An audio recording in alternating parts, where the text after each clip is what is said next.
Está começando mais um episódio do Estudo Play Talks.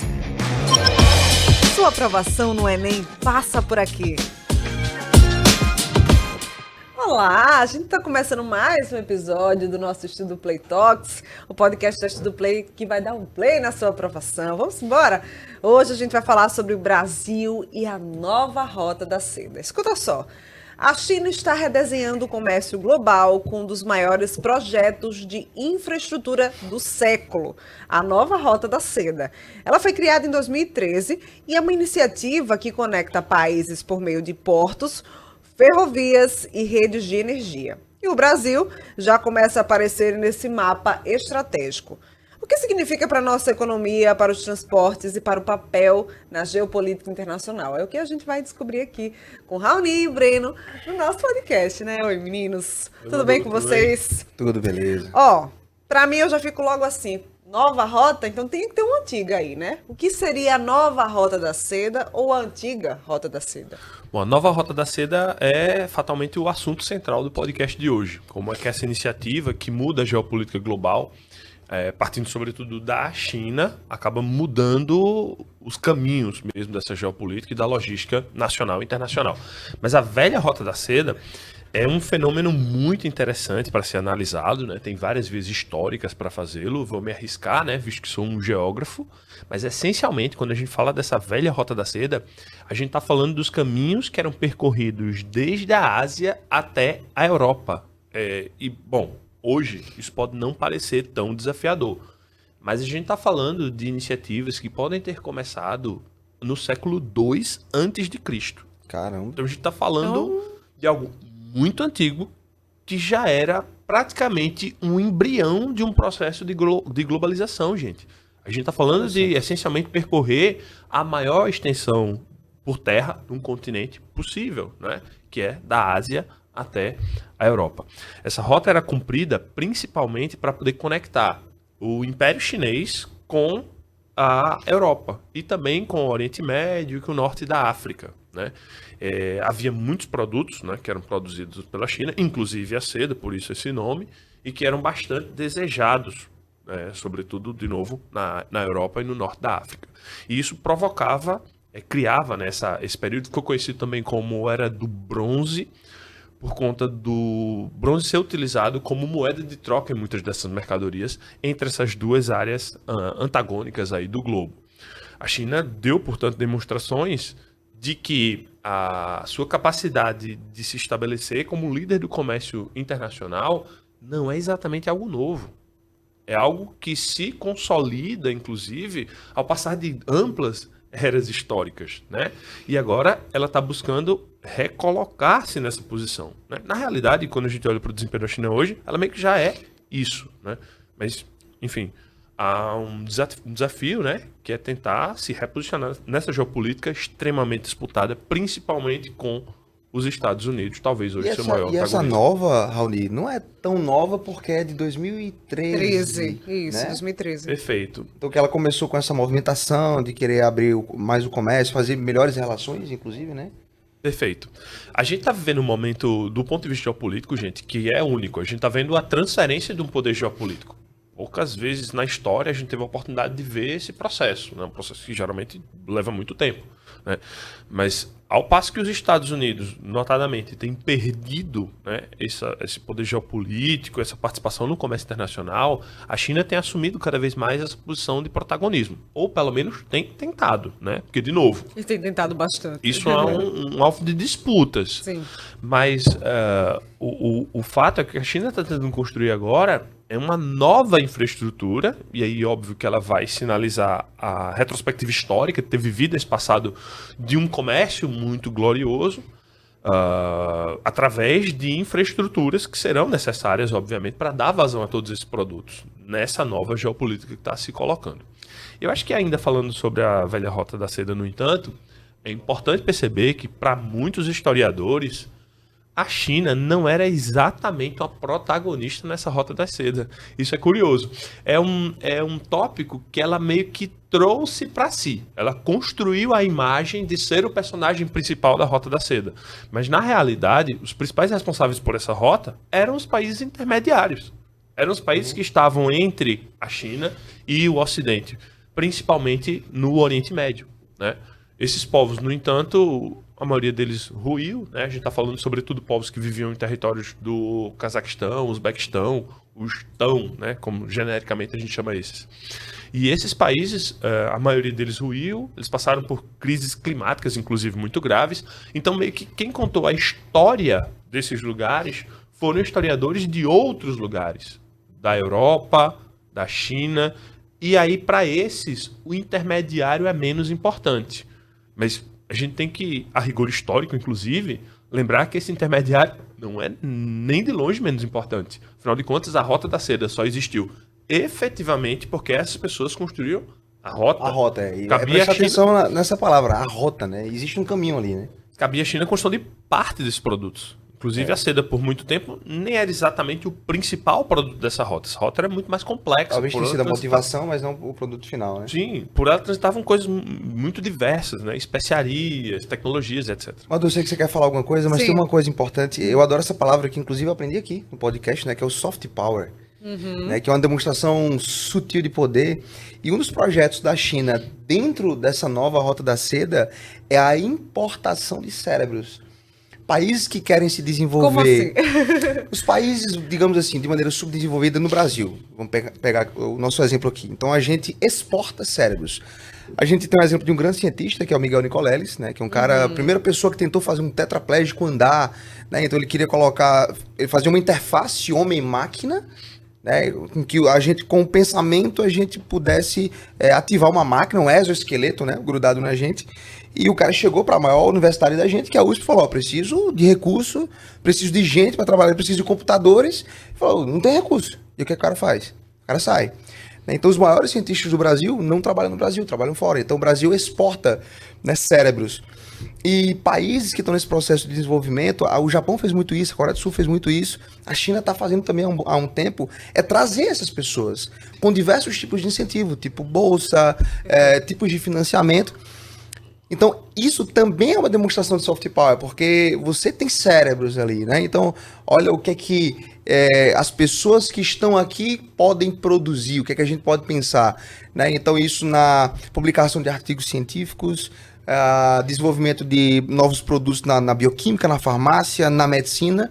Então, isso é uma demonstração de poder interessante. Que também está dentro desse jogo, dessa nova Rota da Seda. Não é só, digamos, comercial. A maior parte é comercial. Mas tem uma parte sutil dentro disso. Era exatamente, quer dizer, parece ser uma coisa econômica, É. mas ouvindo desse ponto de vista... Tem um outro ladinho ali, né? Parece que pô? tem um lado ainda mais objetivo e importante. Mas é bom para o Brasil?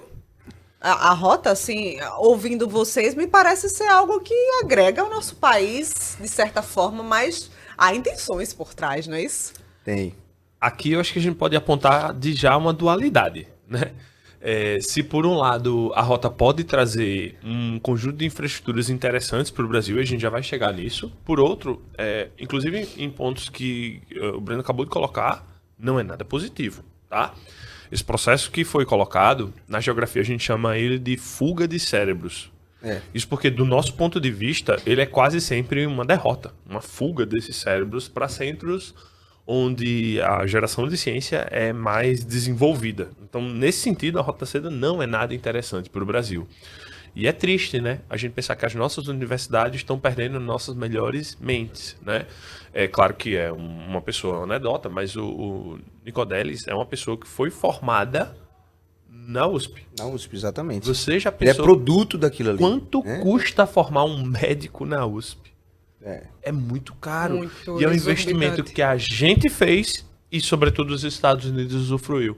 Então isso é terrível, porque a gente está formando excelentes profissionais, a gente está pensando os melhores, dando a eles uma formação por vezes boa, uma boa base, mas na hora que eles precisam se desenvolver e além pesquisar, eles recorrem a centros internacionais.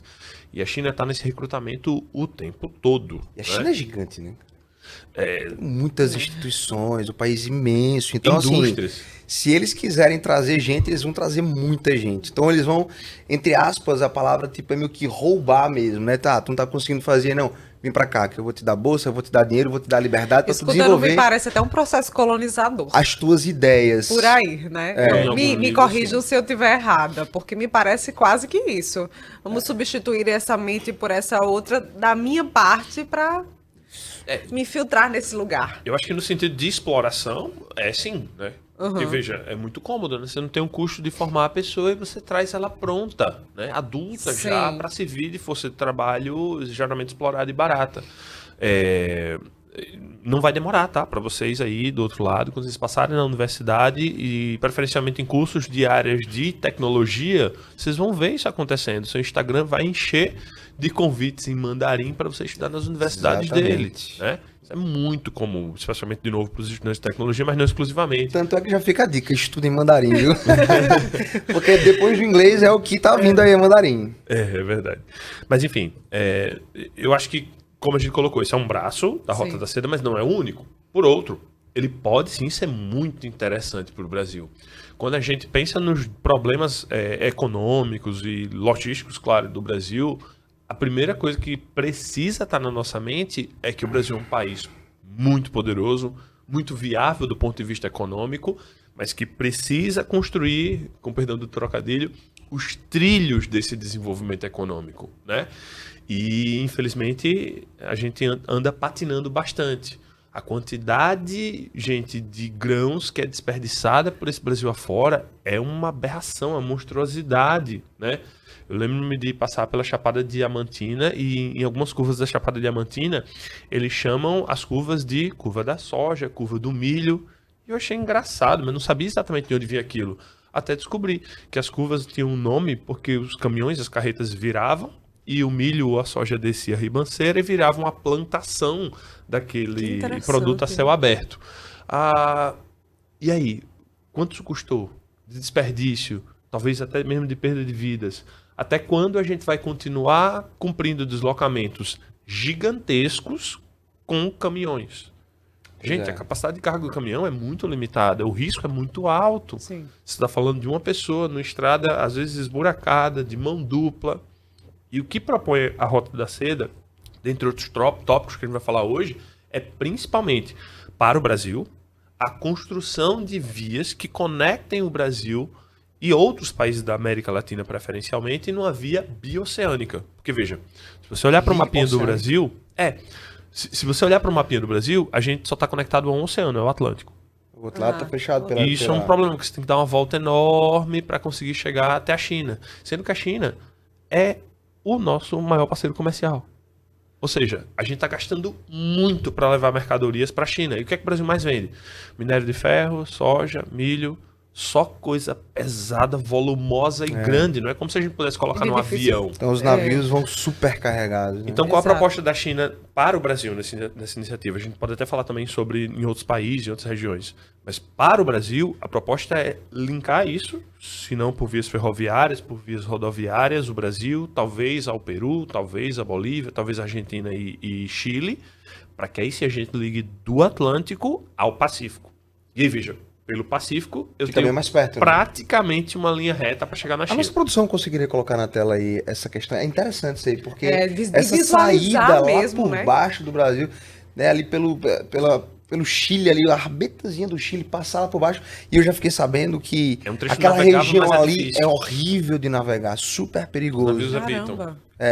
Então é interessante realmente, e a gente sabe que um desses projetos da China é exatamente criar ferrovias, acredito que seja exatamente para esse outro lado do oceano, né? Não mais pro Atlântico, mas para o Pacífico, né? Se a produção conseguisse colocar o mapa do Brasil, da América do Sul, para pelo menos a gente ter uma ideia de como seria, né? A gente conseguiria ver mais ou menos essa rota.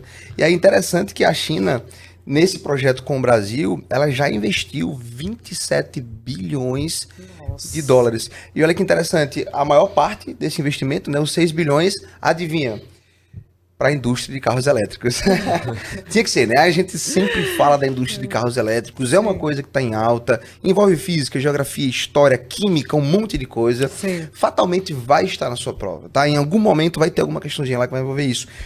Então ela investiu 6 bilhões na GAC, tá? Que é uma das maiores montadoras chinesas para a expansão de suas operações de carros elétricos aqui no Brasil. E a outra parte que é curiosa, a gente estava falando antes aqui, né? O segundo maior investimento foi numa empresa de delivery de comida, entre aspas, para concorrer com o nosso iFood, né? Então 5 bilhões foi para Meituan, que é uma plataforma chinesa de delivery, né? Que quer atuar aqui no Brasil, com o app Kita, nunca ouvi falar, mas deve ser famoso lá pela banda do Oriente, né? E prevê gerar até 4 mil empregos diretos e 100 mil indiretos. E aí, como é que fica essa dualidade? Hein? Tipo, eu consigo gerar esses empregos, obviamente é um aspecto positivo disso, mas eu estou trazendo uma concorrente para uma mega empresa brasileira, que é o iFood, né? Que também tem a sua geração de empregos e tal.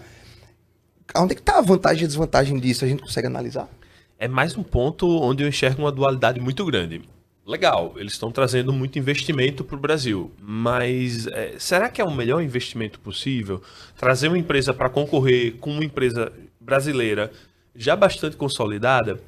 Eu traria também mais um debate, gente, que eu acho que é muito importante, que é assim, que tipo de emprego a gente está imaginando gerar nesses 100 mil empregos possíveis? Será que é o mesmo tipo de emprego que o iFood gera? Será que esse é o emprego que a gente quer de fato atrair para o Brasil?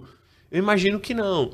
Por quê? Porque a maioria das pessoas que está assistindo a gente aqui agora não tem por objetivo estar eventualmente fazendo entrega de produtos no iFood, né? Eu espero que esse não precise ser o seu destino.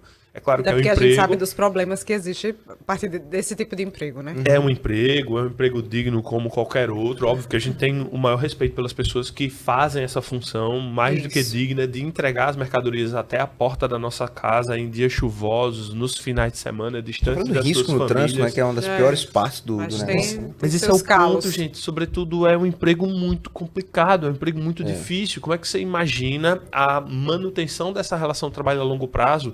São pessoas que não têm carteira assinada, não têm um vínculo formal com esses aplicativos. É instável. E aí gera mais exploração. A gente dá um nome, inclusive, para esses, que é uberização. São essas pessoas que trabalham em relações de trabalho que estão ligadas efetivamente a esses aplicativos, não necessariamente a Uber, né, que dá nome ao fenômeno. É porque acho que foi a primeira, né? Sim. Mas toda vez que você tem um aplicativo que oferece um serviço do mundo real para o mundo real, só que partindo a partir desse aplicativo. Então, é numa relação de trabalho que é extremamente frágil. Porque, veja, na realidade, você não tem vínculo, né? A qualquer momento, o iFood pode simplesmente descredenciar um desses entregadores por razões, enfim, eventualmente oclusas. Então, você não tem como garantir para esses direitos básicos, como seguro-desemprego, FGTS, seguro-saúde, né? E será que esse aplicativo que vem agora para concorrer com o iFood vai oferecer uma condição diferente dessa? Propõe-se, pelo menos, melhorar a condição para esse empregador, melhorar a remuneração para esse trabalhador, através dessa concorrência? Bom, nesse sentido, talvez seja até interessante. Mas se for para reproduzir mais do mesmo, eu vou reproduzir mais do mesmo, com o mesmo emprego, com a mesma condição de subemprego que já é imposta a esses trabalhadores. E pior, por uma plataforma que nem é brasileira?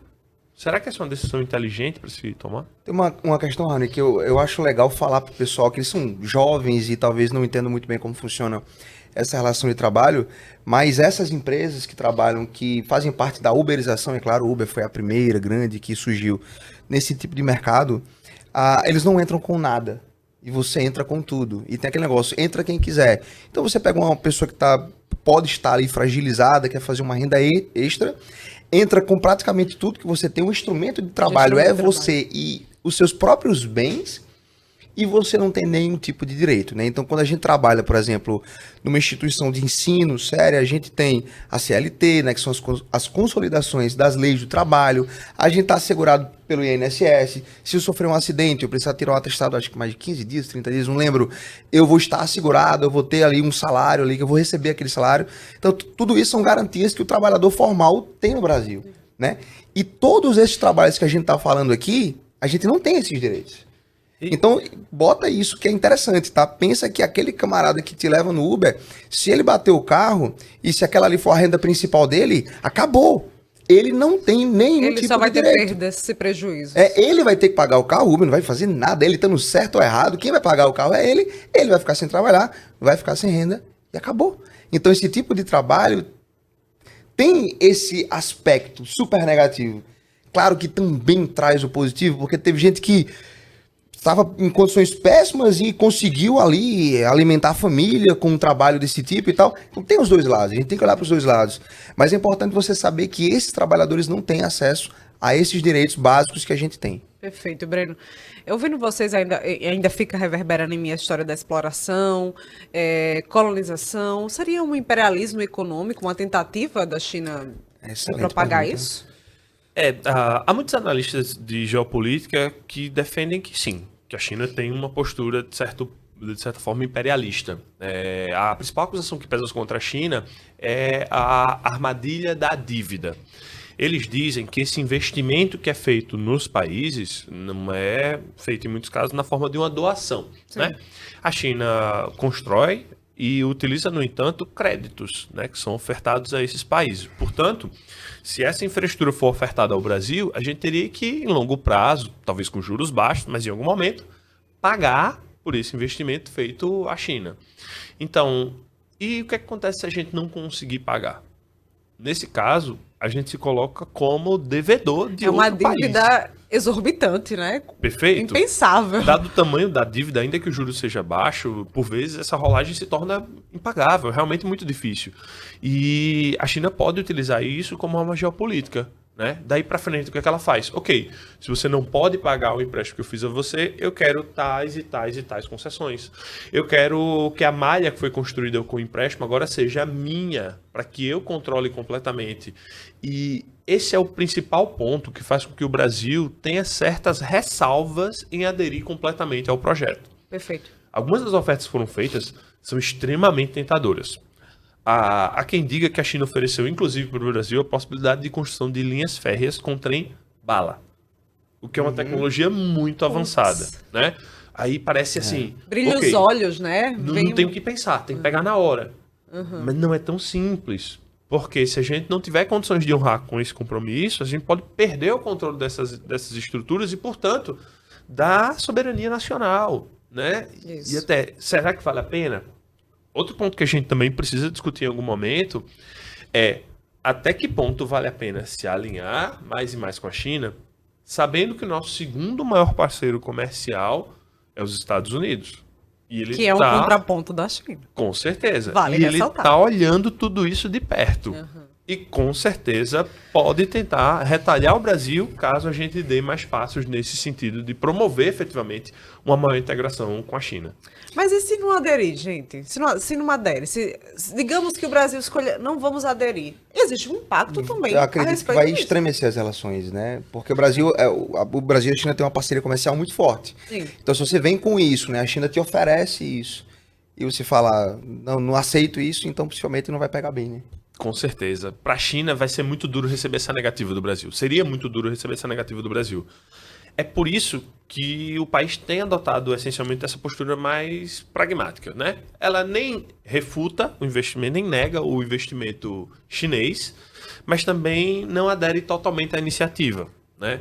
A diplomacia brasileira é muito conhecida por isso. Sim. Em vários momentos da história, a gente manteve uma posição de certa neutralidade. Agora mesmo, né, no contexto da guerra de Israel, Palestina e do Irã, o Brasil tenta manter lá um meio de campo, ainda que rechace a atitude de grupo X ou de grupo Y, a gente sempre tenta se manter ali no fio da navalha, com uma postura neutra. Essa neutralidade geopolítica já deu ao Brasil, né, o título de um país realmente significativo na geopolítica internacional, por essa capacidade de se colocar no meio do caminho, de mediar conflitos, né? Mas, nesse caso, as coisas podem extremar cada vez mais, porque a gente não sabe exatamente até que ponto a China vai aceitar essa negativa do Brasil e até que ponto os Estados Unidos vai tolerar essa aproximação entre Brasil e China. Bom, é claro que a gente precisa e deve buscar achar esse ponto de equilíbrio.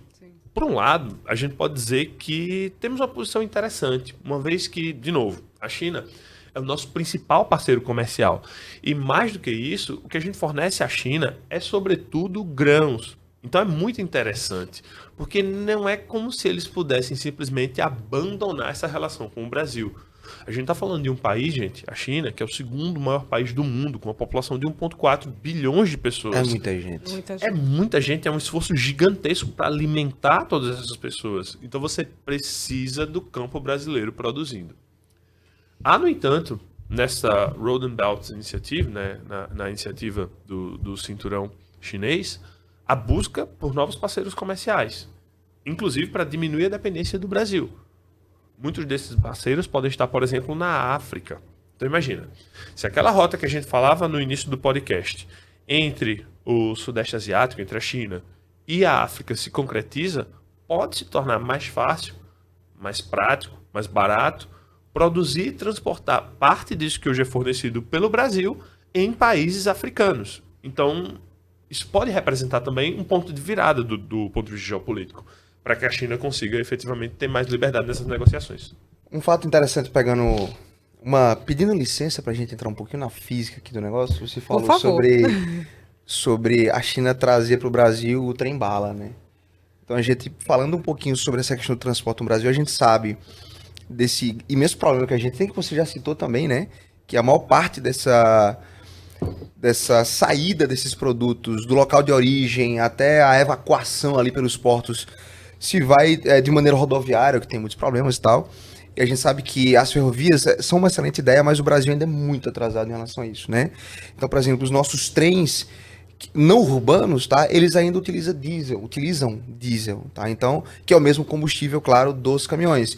Então, em relação à questão energética, não teria tanta diferença. E a China, há uns 20 anos, ali no começo dos anos 2000, desenvolveu um trem-bala super especial, chamado Maglev. E era esse trem que eles queriam trazer para cá. Então, na base do trilho desse Maglev, mag vem de magnetismo e leve de levitação.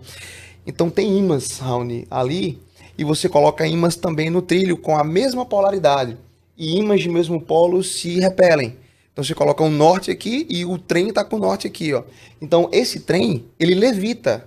Que fantástico. Ele levita sobre o trilho. Então ele é super silencioso. E o melhor de tudo, que a gente sabe, que a gente está estudando física, os grandes problemas que a gente precisa evitar para diminuir as perdas de energia aerodinâmica e tudo, é o atrito. Então não tem atrito, tá? Pelo menos com o trilho. Ele pode ter com outras superfícies ali que está em contato, mas assim, boa parte do atrito no Maglev, ele é suprimido. E ainda favorece o meio ambiente, né? E o que acontece? Ele é elétrico. Então, no Brasil, os trens elétricos que a gente usa são os trens mais urbanos. Os trens para transportes de produtos ainda comerciais e tal, eles ainda são a diesel. Então, é uma vantagem, né? Se a gente conseguisse trazer esse tipo de investimento para cá, esse tipo de transporte para cá, que o Brasil não tem a capacidade de produzir, mas a China foi pioneira, né, nessa ideia do Maglev, que é muito interessante. Vamos falar da principal rota aérea brasileira, Rio-São Paulo. Você imagina um trenzinho rapidinho entre esses velocidade dois. do Maglev. Hoje, os trens balas mais rápidos do mundo são chineses. A China e o Japão ali adoram trens balas, aquela galera ali. Mas o da China ainda é o mais veloz, atingindo entre 400 e 450 km por hora. Isso é, Raoni, metade da velocidade de cruzeiro de um avião, tá? Então, não é mal. Não é mal, você tá bem, né? Não é ruim. Um avião em grandes rotas, tá? Atinge ali os 900 km por hora. O Maglev nos seus 450 tá ótimo ali. Veja, para uma distância relativamente curta, como é Rio-São Paulo, o tempo que você levaria embarcando, desembarcando, levanta voo, desce, o gasto é compensado. Ia compensar. Possivelmente ia ser tão rápido quanto, talvez até mais. É claro que a gente não pensa nesse tipo de trem para transporte de carga, né? Para carga a gente teria trens mais próximos dos tradicionais, mas ainda assim, é preciso colocar, né, Breno, que qualquer trem, mesmo aqueles que são movidos a diesel, ainda são muito mais eficientes do ponto de vista energético do que transportar através do modal rodoviário, como a gente faz no Brasil predominantemente até hoje. E pela mesma razão que o Breno colocava, né? Essencialmente ele fala sobre o atrito de um trem sobre um trilho, sendo que ele levita, portanto, não há atrito. Não há atrito. Sim. Quando a gente fala do trem com relação a um veículo como um caminhão, uma das vantagens principais é o fato de que você tem um atrito um pouco menor, não com o trilho necessariamente nesse caso, mas com o ar, né? Visto que os vagões são colocados um diante do outro e É transportando em interessante, grande aí você só tem um velocidade, arrasto com ar com o primeiro, né? Os outros não Perfeito. tem, né? os outros eles são transportados por um vácuo ainda parcial, né? Diminuindo bastante o consumo de combustível e conseguindo carregar cargas que são muitas vezes superiores àquelas, de novo, que um caminhão consiga transportar. Você deve estar se perguntando aí, por que que eu tenho que estudar a Rota da Seda? A gente está falando em questões econômicas, Breno trouxe física, mas esse é um assunto bem multidisciplinar. Eu lembro para você que a gente passa por geopolítica, aliança e soberania, história, falando de padrões neocoloniais, que a gente já falou aqui também, sociologia sobre essa dependência externa, e eu vou te dar um dado que eu acho bem importante. Ó. Entre 2007 e 2022, empresas chinesas implementaram 176 projetos no Brasil. Isso totaliza 66 bilhões de dólares. Então, assim, a gente já está com um pezinho também, há bastante tempo da China no nosso país, né Raoni? Infelizmente, o que eu sinto em muitos casos é que essa entrada de empresas chinesas não tem representado efetivamente uma profunda transformação quanto às bases produtivas brasileiras. E era isso que a gente Interessante precisava falar. atacar. Sim. Né? É claro que é interessante que o Brasil negocie através desse pragmatismo para que traga tecnologia de transporte, para que a gente tenha um trem-bala super rápido ligando nossas capitais, para que a gente consiga uma linha, seja de trens ou não, para transportar de forma bioceânica através do Brasil, sobretudo nossa produção de soja, nossa produção de grãos, tudo isso é muito interessante. Mas até quando a gente vai ficar recebendo carros e mais carros nos nossos portos? Isso Exatamente. é terrível. A gente precisa ter essa troca também do ponto de vista tecnológico. A gente precisa aderir a essas tecnologias, ser capaz de produzir base, isso né? internamente. A tecnologia de base, né? Perfeito. A tecnologia construtiva. Desenvolvimento dessas tecnologias. A gente precisa ter transferências cada vez maiores de tecnologia. A gente está abrindo as portas do nosso mercado e é legal que os produtos chineses tenham espaço aqui, mas a gente precisa fazer com que esses acordos sejam empurrados cada vez mais, no sentido de, ok, China, nós queremos essa parceria, mas a gente quer a tecnologia. Foi assim que a China conseguiu chegar e se tornar quem ela é hoje, tá? É um país que conseguiu uma verdadeira transformação, né? Porque, sim, eu falei que 200 antes de Cristo a China era uma potência comercial. Sim. Mas foi um país que viveu séculos de dominação e de humilhação, né? Pelas potências europeias, né? Pela Inglaterra, por Portugal. E depois dessa dominação, esse foi um país que foi colonizado ainda pelo Japão, dominado pelo Japão em parte. E, no entanto, essa reconstrução trouxe a China para uma nova realidade, né? Você olha para boa parte das cidades chinesas hoje, elas são irreconhecíveis. Como é que ele conseguiu dar esse salto? Como é que isso foi possível? Interessante Isso foi isso, possível principalmente porque a China atraiu um monte de indústria do exterior, aderiu, através da entrada dessas indústrias, à captura de suas tecnologias, tanto que por muito tempo... E conseguiu produzir, né? Perfeito? E esse é o principal salto. Por muito tempo a gente olhava para a China com demérito, né? Ah, não, esse produto é o Xing Ling. É o produto exatamente. importado, é o produto de pior qualidade, é a cópia Falsificado. barata, é o Hoje a gente tá vendo com falsificado. outros olhos. Hoje essa coisa mudou completamente de figura. Gente, nós temos empresas como a Huawei, que sancionada internacionalmente, ou seja, proibida em vários países, ainda foi capaz de criar aparelhos de telefonia móvel com as tecnologias mais avançadas disponíveis no mercado. Tecnologias que, em tese, ela não poderia, inclusive, comprar por sanções aplicadas com os Estados Unidos. E, no entanto, tá lá. Quando o Huawei chegou no mundo que abriram o celular, eles acharam microchips com arquiteturas altamente tecnológicas, com tecnologias de ponta de 5G e etc. A gente tá falando dessa parte da tecnologia de base que o Brasil não tem, que você falou que era massa, né? Traz para cá tecnologia de base para que a gente possa construir as nossas próprias coisas. E por outro lado, a gente acabou de falar que os nossos cérebros estão saindo daqui. Então, assim, como é que a gente vai fazer isso, né? Então a gente tem esse duplo problema. Tudo bem, traz o produto pronto, mas por outro lado também está levando... Na verdade, não é que ela está tirando, né? De maneira natural também. Sim. Não é um roubo, tá? Uma troca. Né? Mas assim, os nossos cérebros, né, as nossas mentes pensantes estão saindo, e aí como é que fica esse negócio, né? Gente, vou fazer aquela pergunta, porque o nosso tempo tá já no finalzinho, desculpa Maravilha. quebrar o raciocínio de vocês.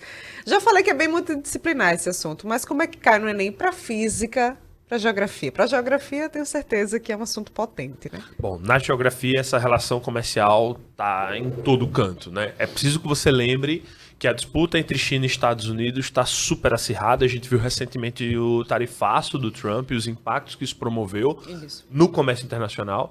Então a gente espera que a prova de geografia possa discutir isso, inclusive. Qual é o papel dessa nova rota da seda do posicionamento da globalização e no posicionamento da China, né? Inclusive nessa negação do processo de globalização, já que com a diminuição do comércio internacional, através de tarifas e etc., a gente está vendo uma nova rearticulação dos blocos de poder. Perfeito. Breno? Eu puxaria para o lado dos transportes, que a gente falou aqui, né? Então a gente pode falar muito também dos combustíveis, analisar a relação dos combustíveis, os motores a combustão, motores a diesel, a gente estuda isso na física, que é o ciclo diesel, tá?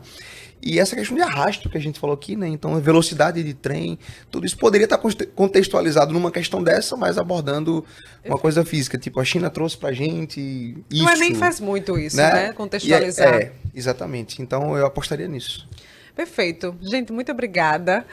Ó, estudem Nova Rota da Seda. É um assunto muito atual, né? Que a gente tá vendo repercussões acontecendo.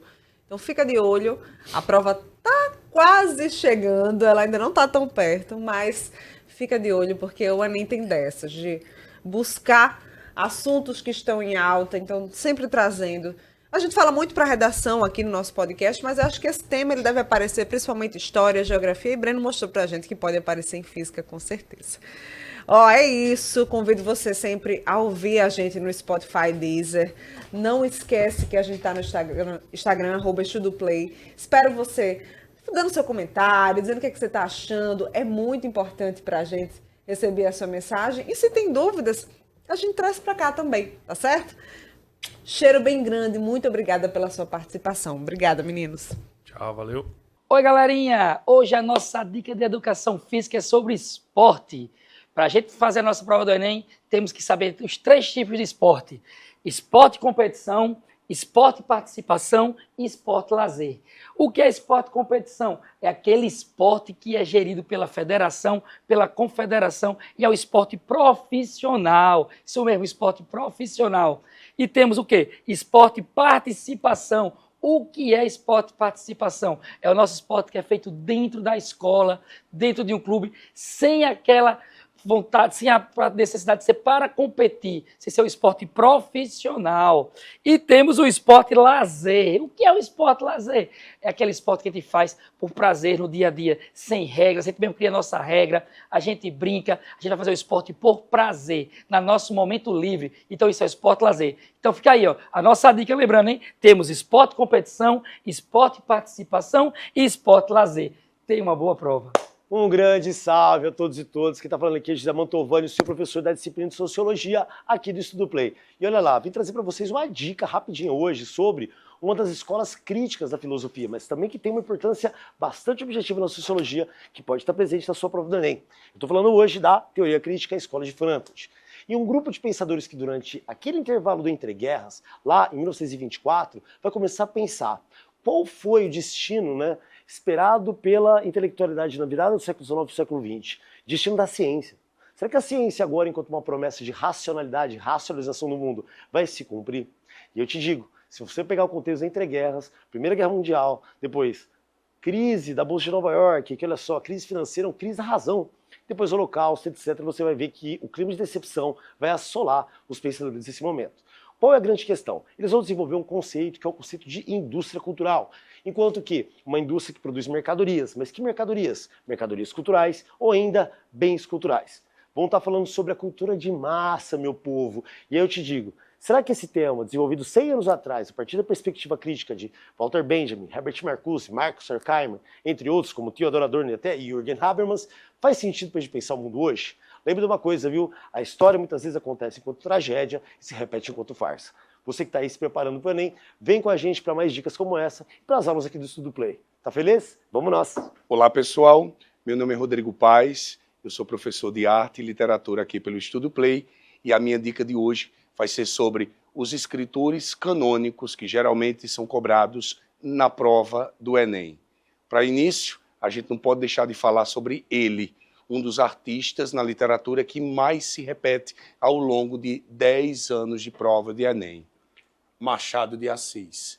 É o maior nome no que diz respeito à escrita social, porque tanto ele lança a novidade de um texto ser escrito com um senso de objetividade, cheio de denúncias sociais, como ele passa a falar necessariamente sobre Brasil, os problemas do final do século XIX, a história do Segundo Reinado voltado ali ao início da proclamação da República e ao fim da escravidão. Um outro escritor que vocês não podem perder de vista é o Aloysio de Azevedo, escritor naturalista, geralmente costuma ser cobrado na prova do Enem. Castro Alves, falar sobre social e não falar sobre Castro Alves é esquecer a importância significativa desse artista. Castro Alves é o maior nome na história da poesia social, é um escritor da terceira geração romântica. E aí segue Drummond, Clarice Lispector, Euclides da Cunha, Graciliano Ramos e Raquel de Queiroz. Grandes nomes da história da literatura social e da história da literatura do existencial. Fiquem atentos. Até a próxima dica.